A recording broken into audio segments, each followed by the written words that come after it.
This is Andy Purewal of Boxing Social in association with Betfred, and I am joined by Archie Sharp over Zoom. Archie, firstly, how's life? How things going? Yeah, all good, thank you, mate. Very well. How are you? I'm all good myself. It's obviously good to catch up with you once again. Obviously getting ready for your ring return come June 18th up in Leeds. I don't think many people would have expected you to be boxing up there, especially at this stage of your career. So Archie, just talk me through the decision to do so. Yeah, it's been a bit manic, to be honest with you. I was due to fight in December, then unfortunately I got injured, and then I was looking to be out again in March, and I've had a few dates change. Um, so yeah, there was a show there in Leeds. So I was fortunate to be able to have given the opportunity to quickly jump on. So I jumped on there. I've got a defense. So yeah, I'm just gonna jump on and keep busy. Just gotta be grateful for what's out there at the minute. And then yeah, move on to big things after this. But it's just nice to get back under the lights, to be honest with you. That's the main thing. How important do you feel that is, Archie? Because you haven't been able to be as active as what you'd like over the last, 2 or 3 years, as most people haven't through the pandemic. But for you in particular, and obviously with your injury issues that you've had, how important is it now that you are able to get more active? Yeah, it's very important, very, very important, keeping busy, keeping the momentum going. That is the main thing. But the thing is, look, I'm in a good position. I'm very fortunate. I'm not ranked number one in WBO, and just got to take my blessings. I am out now in 2 weeks. So whatever's been going on in the last couple of years is obviously behind us now. Just got to keep concentrating what's in front, and that's keeping busy, keeping active, and chasing these big fights that I've been screaming for.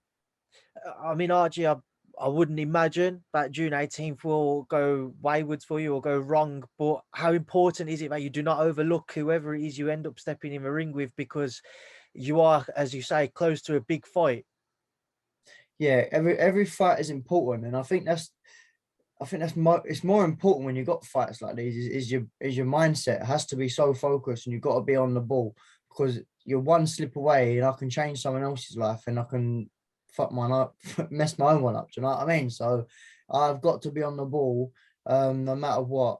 And yeah, it is what it is. Luckily, fortunately, with my mindset, you know yourself. I spoke to you about it before, but I'm very big for mindsets, and at the end of the day, it is what it is. Whoever I'm facing, I'm 2 weeks out, and I think I've got an opponent. I think I've got an opponent, but we shall see. It is what it is. I turn up on a day, and I win, and I make sure I win in good fashion. I won't let it go to the judges' scorecards. I'll put it away nice and early, make a bit of a statement. I feel unbelievable. I'm in great shape, and then just push on and see what's there afterwards. Obviously, everybody knows I want Shakur, and we'll see where we go from there. I mean, before we do come on to Shakur, Archie, you said and you mentioned you're looking for a big fight towards the end of the year. Do you have any idea as to what that may be? Well, ideally, I'm hoping that the WBO put me in a mandatory position. Obviously, it's a defense next week, so that's the main thing: defending that, keeping that strong ranking. And once the WBO put me mandatory, then that's perfect. I get my big fight then. Now, the big fight that you want and the man who holds that WBO title is, of course, Shakur Stevenson. I'm sure you've probably been asked about it a few times now. On the back of Joe Cordina's win this past weekend, Shakur put a tweet out and referenced you, and it read, "Yo, S-Bag, at Archie Sharp, did you watch that fight? You're not even number one in your own country." Just want to get your thoughts on him deciding to tweet you and your thoughts on it. It's funny, isn't it? It's all fun and games. Listen, Isha Core is a fool, really, because him even coming out of that statement just made himself like more of an idiot, because he's saying about being a shitbag. I've been calling the fight. He's the one who's not taking the fight. It's not like I've turned away from anyone. I'm the one who's screaming for the fight. So I think he needs to get a dictionary, or try and find out what that word means. Because I'm telling you now, he's the man there. He's the biggest shitbag of all time. So that's what's happening with Shakur. We'll see what he does. If he has the same energy he keeps putting out on his keyboards and these little tweets that he keeps doing. We'll see how his energy is when we see each other. But as it stands at the minute, I see him tweeting Joe. Obviously, Joe had a very good win over the weekend. So fair play. And business wise, I understand, of course, but I am ranked number one. That's why I got to get myself in a mandatory position. So the WBO order it. Have you guys ever exchanged messages personally, yourself and Shakur, that is? No, I don't really. We haven't. I don't think only a few little tweets here and there, but only because of him. and his silly mouth having things to say all the time. So yeah, he loves it, doesn't he? I think he just sits on that old Twitter and he just got no life. He just sits there tweeting away. So yeah, we'll see. Archie, how much do you feel Shakur does know about yourself? Because when when we've had the opportunities and we've maybe asked and mentioned your name to him, he's been dismissive of the fight. Whereas you could also look at it and think, well, on the back of Joe's win, one of the first things he decided to do was tweet about yourself. How much do you think that Shakur knows about you or has maybe looked at you?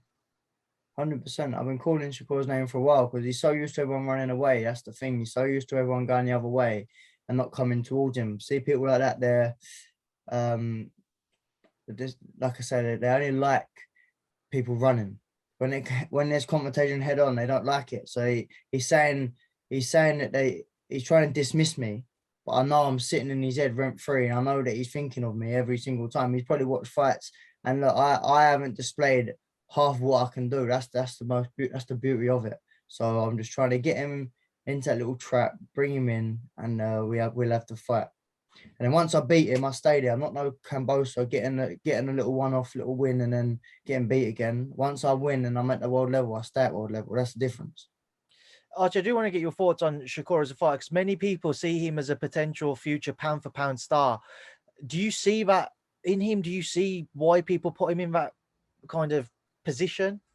I can see he's a good kid. He's definitely a good kid. And he's got a good boxing IQ. So find people like Oscar Valdez who just walk straight into that. His performance was terrible. I will do exactly the same with Oscar Valdez. If they want to get me to fight with Oscar Valdez, I'll smoke Valdez and I'll show everyone that's how you do it. And that's no problem at all because all he done was walk forward with a tight guard and we didn't do anything. He walked straight into Shakur Stevenson's plan. Um, so yeah, that's my thoughts on Shakur. I think he's a good fighter, but I don't think I believe I beat him. And I see him calling out Joe Cordina. I think Joe gives him our problems as well. That's something I was going to ask you about. So on the back of Joe's win this past weekend, and again over Twitter, there was exchanging messages, Shakur and Joe. That is, what would be your thoughts if those two were to line up in a 3-belt unification fight? Yeah, I'm real. I'll just fight the winner of that. That's my problem. If they want to go back and forth and I'll just keep doing my thing and then there'll be 3 belts I take instead of 1. So it doesn't really bother me. Joe is an exceptional fighter as well. Shared many rounds with Joe and there's a lot of respect there for Joe Cordina. Obviously now he's got a world title at 130. He's now on the radar.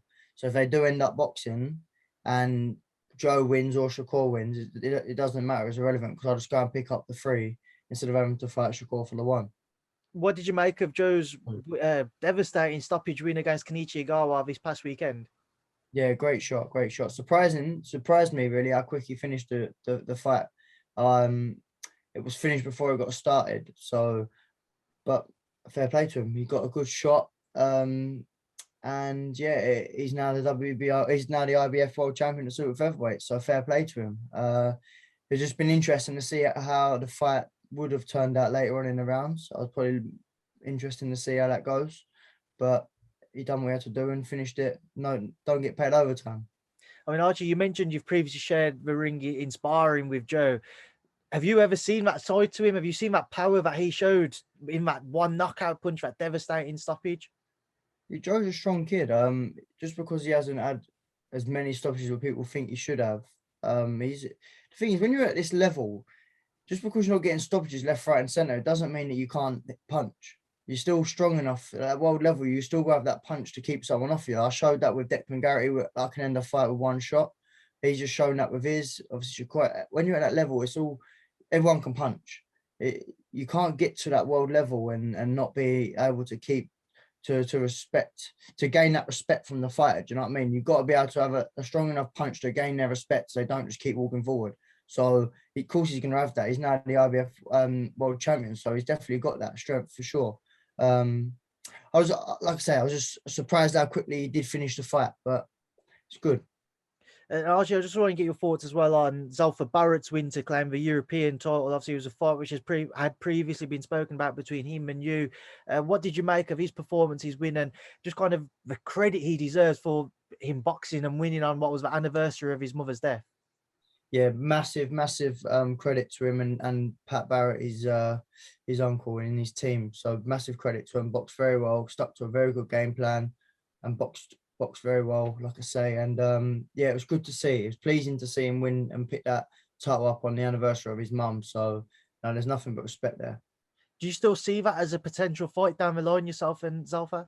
Yeah, me and Zelfa are definitely a potential fight as well at 130. It's such a electrifying weight. It's so exciting. It's great. Do you know what I mean? There's some great kids all in the weight division in and around it. Obviously, he's with Eddie Earn, and now Joe Cordina's got the IBFs, and I believe